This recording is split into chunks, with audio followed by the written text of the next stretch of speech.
Okay. Hello everyone. I'm Pratik Khadloya. I've worked in Ruby for about 5+ years, and I've also worked in backend Java for about 5 years or so.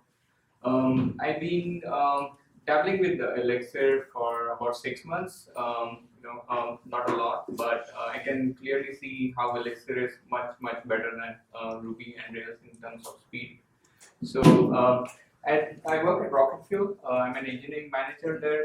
We run the data processing for all of Rocket Fuel. We process about 60 terabytes of data a day, and produce all kinds of reports for reporting data and for invoicing. And we also set up the the platform for model learning to happen on the Rocket Fuel data. So I have a unique insight into Elixir from big data and web apps world. So Ruby, it brought meta programming. There was class reopening. It was new. There were lambdas. Lambdas were probably not known to many. Many started knowing lambdas through Ruby, and it was really super easy to learn. Rails brought in the innovation. Like Ruby was not known to many before Rails, so many picked up Ruby because of Rails, including me. They brought in this convention over configuration, the CRUD, and there's a lot of automatic, right? So Rails was all known for magic. So basically, Rails made people and companies successful, right? So that's how everyone started. So it spawned a startup ecosystem, which at that time I remember lots of startups coming up specifically on Ruby and Rails and web apps because it was easier and easier to do web apps in Rails. So now what happened is with success you have problems, and good problems to have, right? Too many users, too much data, or too much traffic. So these are good problems to have, but the Rails apps were not really set up for success out of the box. So we had to do all kinds of caching, memcache, and all kinds of different structures on the back end, try to optimize the queries and everything from the front end to the back end this time.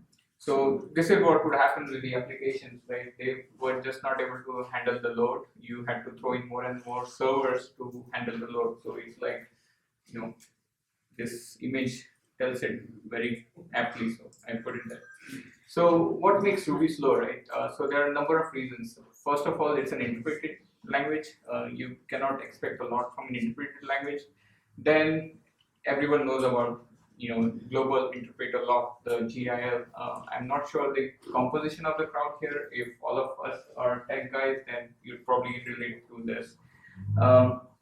And then the stop the world GC that happens with modern languages. Then the slow method calls. Every method call you have to climb up the chain, and the high memory requirement for the Ruby apps. So the interpreted languages, for the compiled languages, you write a program, you compile it, and then you distribute it, and users run it. But with the interpreted language, you write a script, you first distribute it, and users run it, and then it gets, like line by line, it gets compiled. That's why it's slow. And global interpreter lock, I guess if many of us know it, in Ruby 1.8.7 there was this green threads. It didn't really scale.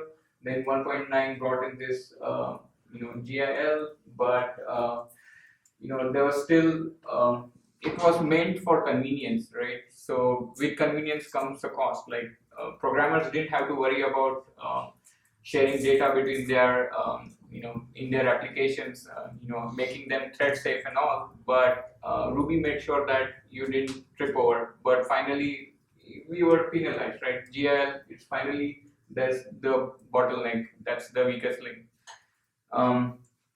So this is a diagram showcasing a GC pause. Basically, what happens? This picture itself was taken out of context, but I like the picture because it shows actually what a GC pause is like. So in the green here, you can see that the requests are coming in, and the darker one is the GC execution.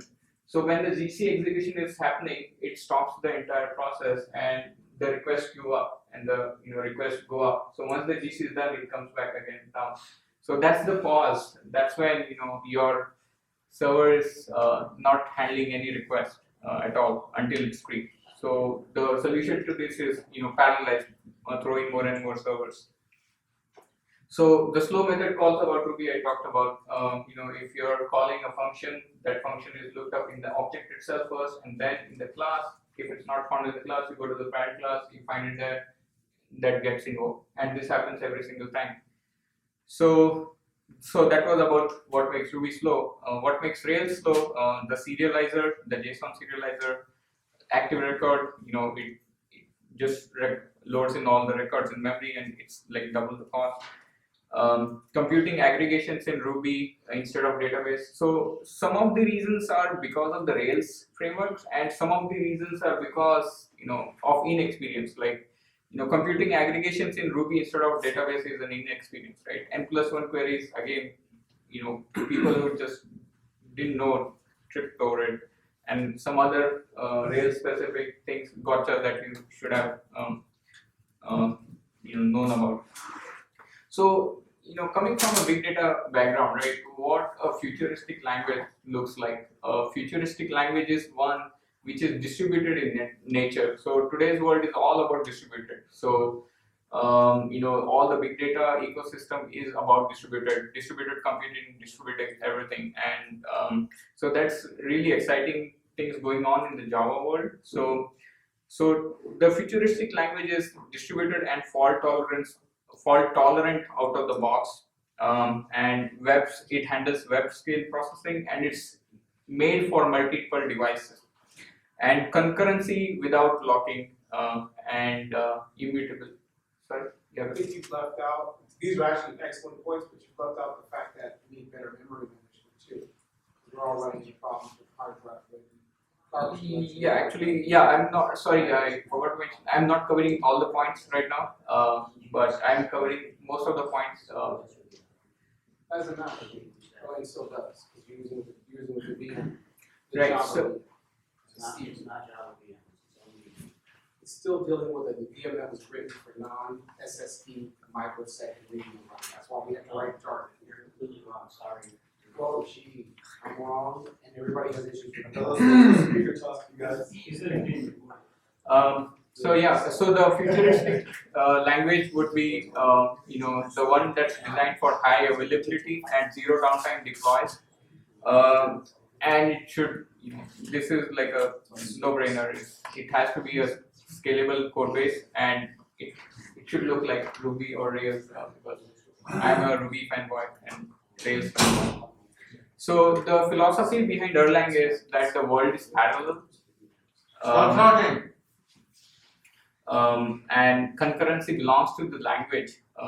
Very lightweight concurrency, share nothing, no mutable state, no locks, pure asynchronous message passing, and the paradigm that let it crash will just record from the cache, and functional.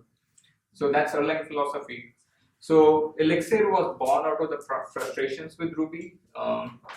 Bio-Rubies learned from the mistakes in Ruby on Rails, and it's a functional language, and so it's the same programmers, but the foundation is different. It's Erlang and a different paradigm, Erlang and functional. So I really see many Ruby developers moving on to Elixir because it's a much better foundation. So why Elixir is fast? It's truly distributed because of the microprocesses. So there are thousands of microprocesses that you can start on a machine. Message passing happens through the actor pattern. There's no locking.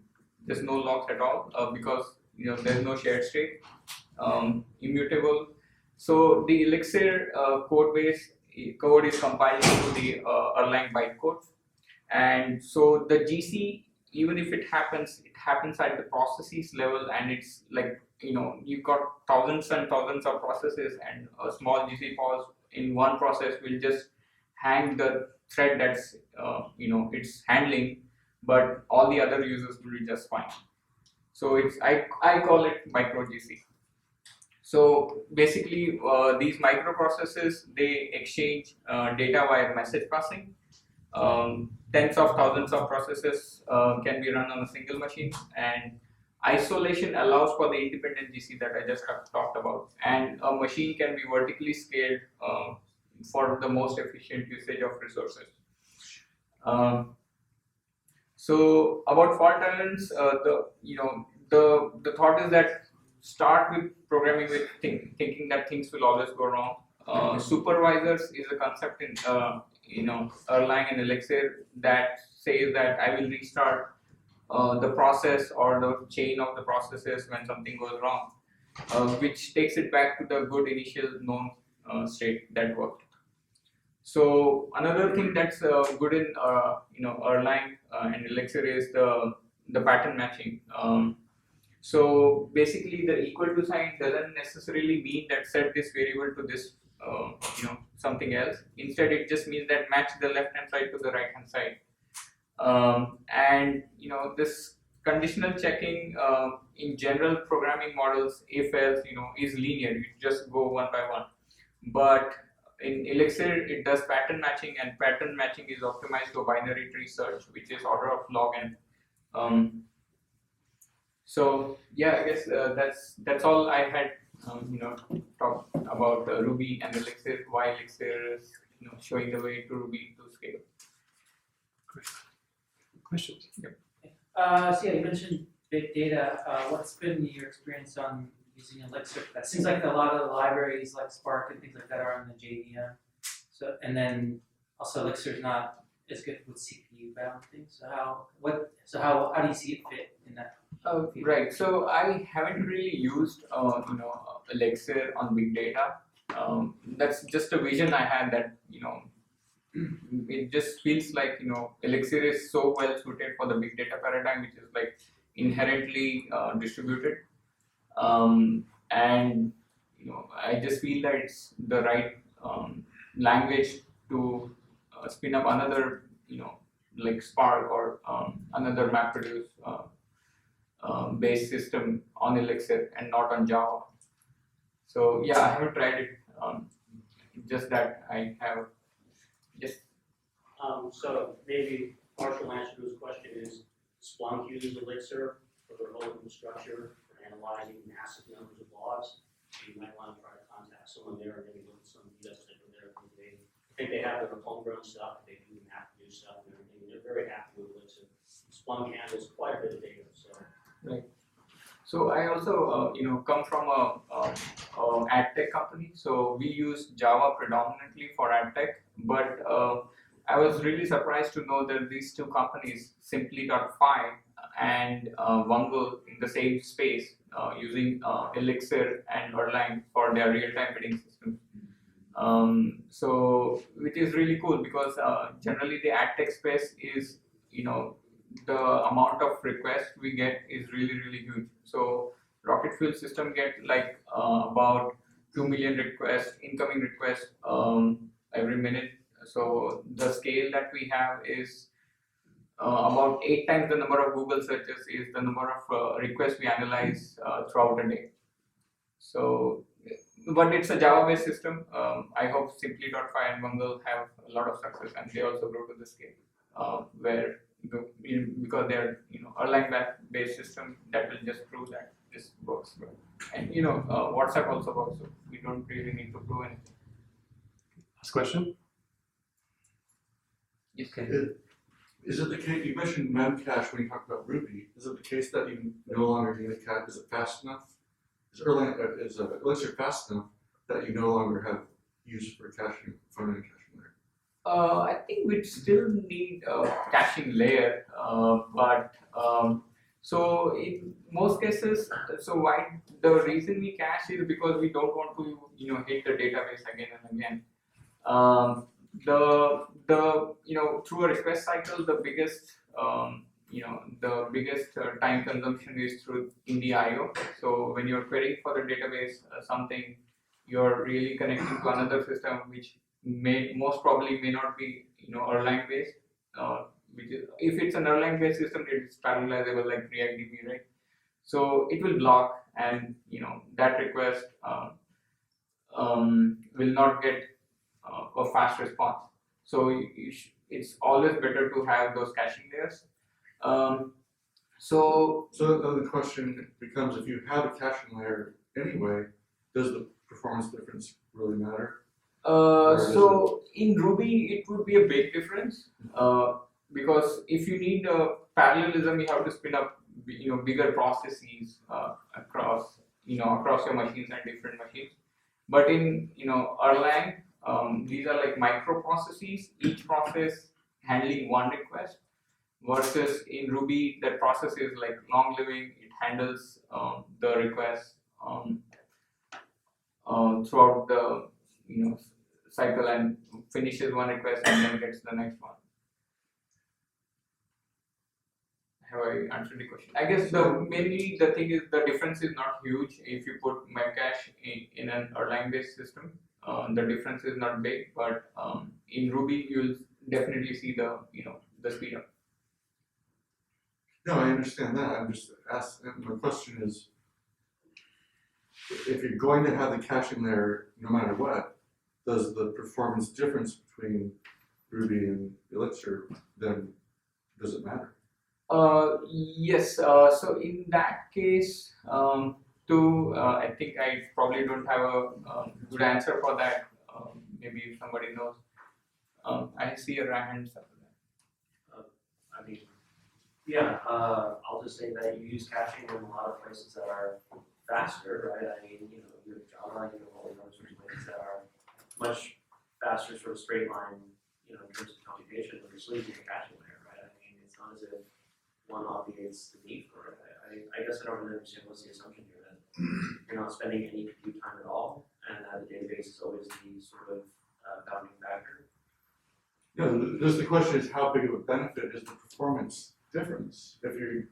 Well, what's your use case? I think it's more of a balancing of just priorities. Like with Ruby, like if you do certain things, performance it shows up a lot sooner.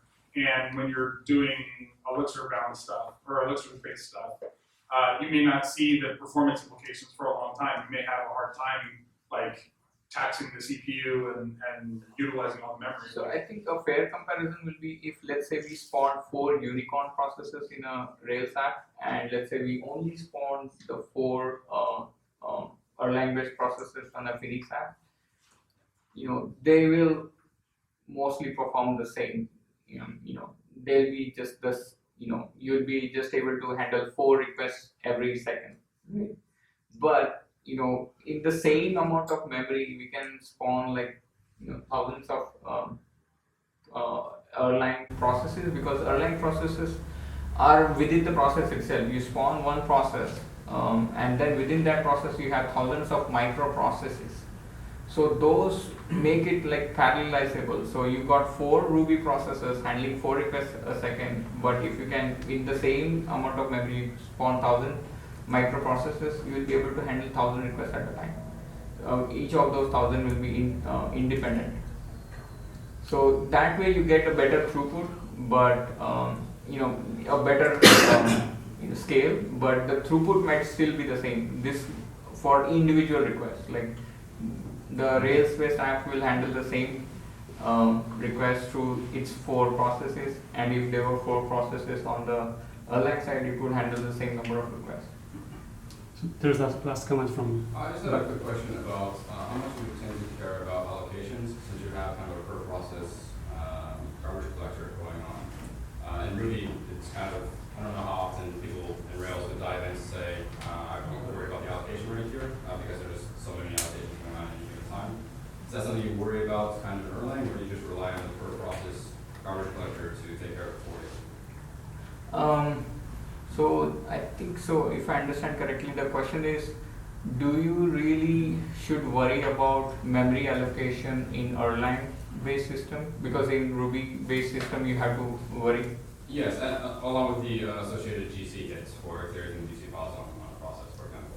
Right. So so I think I do not really know how long the GC pause in an Erlang based system will be, but I know for sure that it will be in that 1 process out of the thousands, Yeah. which will only be affecting one request. Yes. Yes. I think one advantage is that in the Erlang VM, the microprocessors map well to the actual OS processes, like a lightweight process, and so you can, take advantage of that. Really fast context switching like Linux. And that, so you're not holding up the whole system. The one little thing that gets the slice and the piece of GC goes ahead and does it. Gives it up. Okay, so let's stop here. Thank you, Pratik. Cool.